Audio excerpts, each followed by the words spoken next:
আমাদের আগের ভিডিওতে মিডল ক্লাস ট্র্যাপের 3টি অভ্যাসের কথা বলেছিলাম।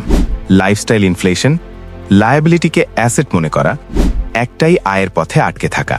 সেই ভিডিও দেখার পর অনেকে কমেন্ট করেছেন, ভাই এই 3টো অভ্যাস আমার মধ্যেও আছে, এখন কি করব? কিন্তু একটা কথা সেদিন বলিনি, মিডল ক্লাস ট্র্যাপ শুধু ওই 3টো অভ্যাসে নয়, আরও গভীরে শিকড় আছে। এমন 3টি অভ্যাস আছে যেগুলো মানুষ সচেতনভাবেও করে, বুঝেও করে, তারপরও থামাতে পারে না, কারণ এই অভ্যাসগুলো মনের গভীরে গেঁথে গেছে। নিউ ট্রেডার ইউ এর একটি গবেষণায় বলা হয়েছে, মিডল ক্লাস মানুষ শুধু অর্থনৈতিক কারণে নয়, মূলত মনস্তাত্ত্বিক কারণে দরিদ্র থেকে যায়। তাদের টাকা কম বলে নয়, তাদের টাকা নিয়ে সিদ্ধান্ত নেওয়ার ধরনটা ভুল।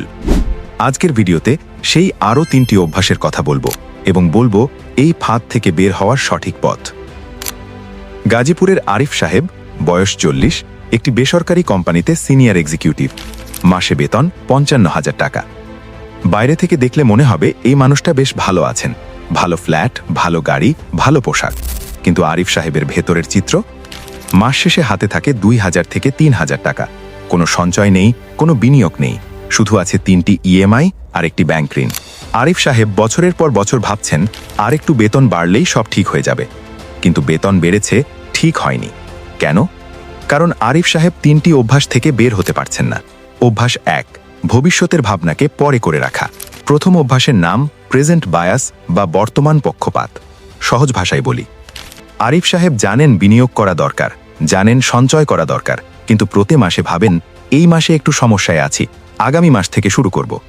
আগামী মাস আসে, আবার বলেন পরের মাস থেকে। এই পরের মাস কখনো আসে না। নিউ ট্রেডার ইউ এর গবেষণায় বলা হয়েছে, মিডল ক্লাস মানুষের সবচেয়ে বড় শত্রু হল আমি পরে করব মানসিকতা।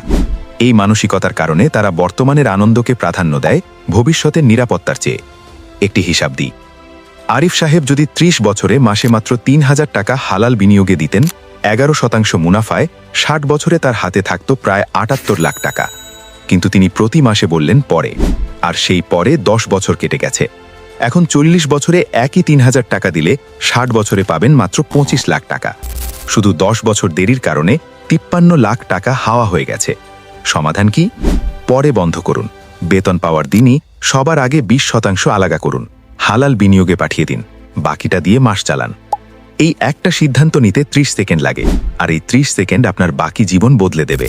অভ্যাস 2, ঋণকে স্বাভাবিক মনে করা।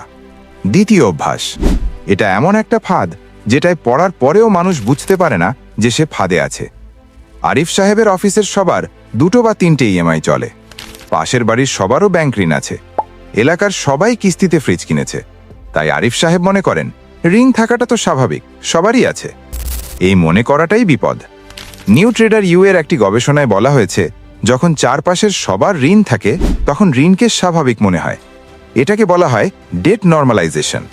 এই মানসিকতা মিডল ক্লাসের সবচেয়ে বড় ফাঁদ, কারণ এটা ঋণকে সমস্যা হিসেবে দেখতে দেয় না। বাংলাদেশে পিপিআরসির সর্বশেষ জরিপ বলছে, দেশে গড় পরিবারের ঋণ এখন 1,89,000 টাকা, যেটা তাদের গড় সঞ্চয়ের চেয়ে 45% বেশি। মানে বেশিরভাগ পরিবার জমাচ্ছে কম, ঋণ আছে বেশি। এখন বলুন, আপনার প্রতিবেশীর ঋণ থাকলে আপনারও ঋণ থাকতে হবে কেন? একটা সহজ নিয়ম শিখুন। ধনী মানুষেরা ঋণ নেয় সম্পদ কিনতে, মানে যে জিনিস থেকে পরে আয় আসবে। মিডল ক্লাস মানুষ ঋণ নেয় ভোগ্যপণ্য কিনতে, মানে যে জিনিস ব্যবহার হয়ে মূল্য হারায়। ফোন, ফ্রিজ, টিভি, বাইক, এগুলো কিনতে ঋণ নেওয়া মানে আপনি পুরনো হওয়া জিনিসের জন্য সুদ দিচ্ছেন। আজ থেকে একটাই নিয়ম, যে জিনিস আপনাকে আয় করাবে না সেই জিনিস কিনতে ঋণ নেবেন না। নগদে কিনতে না পারলে কিনবেন না। অভ্যাস 3, বিনিয়োগে ভয়, ঝুঁকিকে শত্রু মনে করা। তৃতীয় এবং সবচেয়ে মনস্তাত্ত্বিক অভ্যাস। আরিফ সাহেবকে জিজ্ঞেস করলে বলেন, শেয়ার বাজারে গেলে টাকা হারাবো, ব্যবসায় গেলে ধরা খাবো, ব্যাংকেই রাখি, নিরাপদ। এই চিন্তাটাই তাকে ধরে রেখেছে। বিহেভিয়ারাল ফাইন্যান্সে এই ঘটনাটাকে বলা হয় লস অ্যাভার্শন বা ক্ষতিভীতি। মানুষ স্বভাবতই টাকা হারানোর ভয়ে টাকা আয় করার সুযোগ ছেড়ে দেয়। গবেষণা বলছে, টাকা হারানোর কষ্ট টাকা পাওয়ার আনন্দের চেয়ে মনস্তাত্ত্বিকভাবে দ্বিগুণ শক্তিশালী।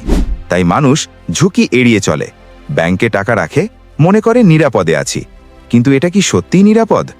বাংলাদেশে এখন মূল্যস্ফীতি 8.29%, ব্যাংকে সুদ মাত্র 5 থেকে 6%। মানে আপনি ব্যাংকে রাখলে প্রতি বছর আপনার টাকার ক্রয় ক্ষমতা আসলে 2 থেকে 3% কমছে। আপনি মনে করছেন নিরাপদে আছেন, আসলে প্রতি বছর ক্ষতি হচ্ছে। এই ক্ষতি দেখা যায় না, কিন্তু ধীরে ধীরে সর্বনাশ করে। সমাধান কি? সব টাকা এক জায়গায় রাখবেন না, ভাগ করুন। একটা অংশ রাখুন হালাল সঞ্চয়পত্রে, 11% মুনাফা। একটা অংশ রাখুন শরিয়া সম্মত শেয়ারে, দীর্ঘমেয়াদে ভালো রিটার্ন। একটা অংশ রাখুন সোনায়, মূল্যস্ফীতির সুরক্ষা। ঝুঁকি শূন্য করা যায় না, কিন্তু ঝুঁকি ম্যানেজ করা যায়, আর ঝুঁকি না নেওয়াটাই আসলে সবচেয়ে বড় ঝুঁকি। 3টে অভ্যাস: ভবিষ্যতের ভাবনাকে পরে করে রাখা, ঋণকে স্বাভাবিক মনে করা, বিনিয়োগকে ভয় পাওয়া।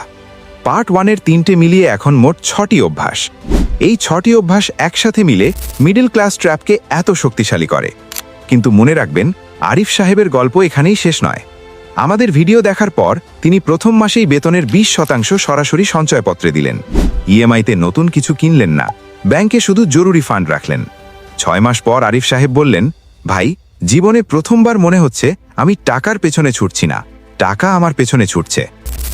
এখন আপনার হাতে 2টো রাস্তা আছে। প্রথম রাস্তা, ভিডিও বন্ধ করুন, ভাবুন এটা তো জানতামই, আর আগের মতোই পরের মাস থেকে শুরু করব বলুন। দ্বিতীয় রাস্তা, আজই সিদ্ধান্ত নিন, এই 3টির মধ্যে যে অভ্যাসটা আপনার মধ্যে সবচেয়ে বেশি আছে শুধু সেটা বদলানোর চেষ্টা করুন। একটা থেকেই শুরু। আল্লাহ তাআলা বলেছেন, নিশ্চয়ই আল্লাহ কোনো জাতির অবস্থা বদলান না যতক্ষণ না তারা নিজেরা নিজেদের অবস্থা বদলায়। সূরা রাদ 11। অবস্থা বদলানোর শুরুটা আজই হোক। কমেন্টে জানান পার্ট 1 আর পার্ট 2 মিলিয়ে এই 6টি অভ্যাসের মধ্যে এই মুহূর্তে আপনার মধ্যে সবচেয়ে বেশি কোনটা আছে, এবং আজ থেকে কোনটা বদলাবেন।